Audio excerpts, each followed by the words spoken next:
మాకు ఇచ్చిన సంపద ఎంత, మా ఉద్యోగాలు ఎంత, మీ ఈడబ్ల్యూఎస్ కోటా ద్వారా 25,000 ఉద్యోగాలు దొంగతనంగా ఎత్తుకపోయిన లెక్కలు ప్రతిదీ బయట పెడతాం, మా ప్రజల్ని చైతన్యవంతం చేస్తాం.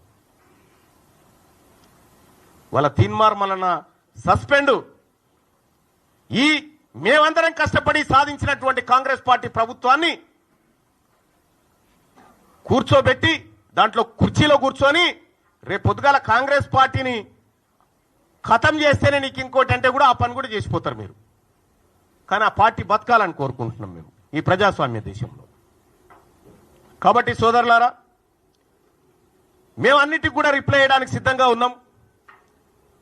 ఈ సోమాజిగూడ ప్రెస్ క్లబ్ నుంచి నేను సవాల్ ఇసురుతా ఉన్నా, కులగణన లెక్కలు తీసుకొని ఎవరు వస్తారో రరి, అవి తప్పని నిరూపించడానికి మీ తీన్మార్ మల్లన్న సిద్ధంగా ఉన్నాడు.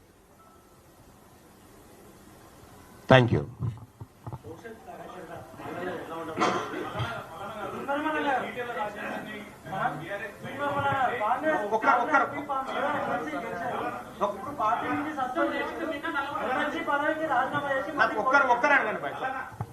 దయచేసి ఒక్కరు అడగండి, నేను 100 ప్రశ్నలకైనా సమాధానం చెప్తా.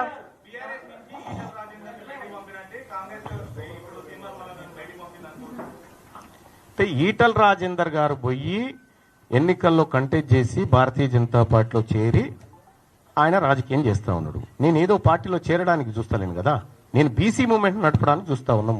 మేము బీసీ ప్రజలను చైతన్యవంతం చేసేటువంటి కార్యక్రమంలో ఉన్నాం. దానికి దీనికి ఎలాంటి పోలిక లేదు. యుద్ధం మా శరీరాల మీదనే, మాలో దాగిన బానిసలు ఉన్నారు కదా మా శరీరాల్లో, వాళ్ళని బయటికి తీయడం కోసం యుద్ధం చేస్తాం.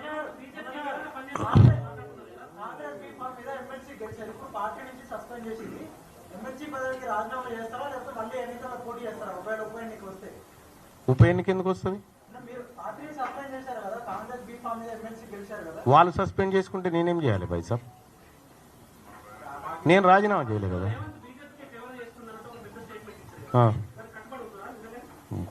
బరాబర్ కట్టుబడి ఉంటాం. ఇప్పుడు ఒక విషయం చెప్తా ఉన్నా భాయ్ సాబ్, ఇదే మహబూబ్ నగర్ పార్లమెంటు సెగ్మెంట్ పరిధిలో అసెంబ్లీ ఎన్నికల నాడు, అసెంబ్లీ ఎన్నికలు ఎప్పుడైతే జరిగినాయో అసెంబ్లీ ఎన్నికల్లో భారతీయ జనతా పార్టీకి 7 సెగ్మెంట్లలో కలిపి 1,14,000 ఓట్లు వచ్చినాయి. పార్లమెంట్ ఎన్నికల నాటికి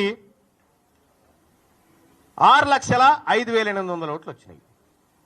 అంటే 5 లక్షల ఓట్లు 6 నెలల్లో భారతీయ జనతా పార్టీకి పెరగడం జరిగింది. సేమ్ మల్కాజ్గిరి సెగ్మెంట్ పరిస్థితి అదే. కాబట్టి పరోక్షంగా పట్నం ఫ్యామిలీని తీసుకొచ్చి పరిచయం లేని మల్కాజ్గిరిలో నిలబెట్టడం దేనికి? నువ్వు ఏం చేయాలనుకుంటున్నావు తద్వారా? కాంగ్రెస్ పార్టీ కార్యకర్తలు లేరా? కాంగ్రెస్ పార్టీ కోసం మొత్తం జీవితాలను త్యాగం చేసినటువంటి బిడ్డలు అనేక మంది ఉన్నారు కదా, వాళ్ళని ఎందుకు పెట్టలేకపోయినావు? వాళ్ళ చేవేళ్ళ అటు క్లియర్ అయిపోయింది, మల్కాజ్గిరి ఇటు క్లియర్ అయిపోయింది, మహబూబ్ నగర్ అటు క్లియర్ అయిపోయింది. ఒక విషయం చెప్తా ఉన్నా, కాంగ్రెస్ పార్టీ మేము ఇప్పటికి నమ్ముతా ఉన్నాం. రాహుల్ గాంధీ గారు కులగణన దేశవ్యాప్తంగా చేస్తా అంటున్నాడు, దాన్ని నమ్ముతున్నాం మేము. కాంగ్రెస్ పార్టీ ఏ విధానంలో తప్పేం లేదు, ఆయన చెప్పింది కరెక్టే, కానీ ఇంప్లిమెంట్ చేయాల్సినటువంటి గవర్నమెంట్ మిస్లీడ్ చేసింది.